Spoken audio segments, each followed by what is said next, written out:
Saudi আরবে পবিত্র ওমরা পালন করতে যাওয়া মুসল্লিদের নির্দিষ্ট কিছু জিনিস বহন না করার জন্য নির্দেশ দিয়েছে সৌদি আরবের হজ ও ওমরা মন্ত্রণালয়। বুধবার সংযুক্ত আরব আমিরাত ভিত্তিক সংবাদ মাধ্যম গালফ নিউজের প্রতিবেদনে এ তথ্য জানানো হয়।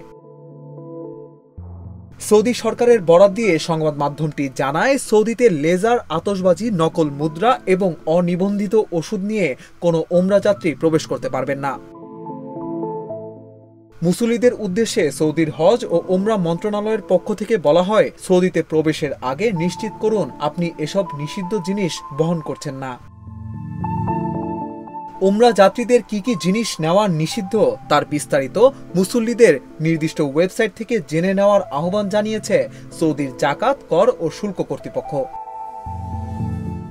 হজ বছরে মাত্র একবার করা গেলেও ওমরা করা যায় বছরের যে কোনো সময়। তবে পবিত্র রমজান মাস এলে ওমরাকারীর সংখ্যা অনেক বৃদ্ধি পায়। সৌদির বিভিন্ন অঞ্চল ছাড়াও অন্যান্য দেশ থেকে রমজানে লাখ লাখ মানুষ পবিত্র মক্কা নগরীতে যান।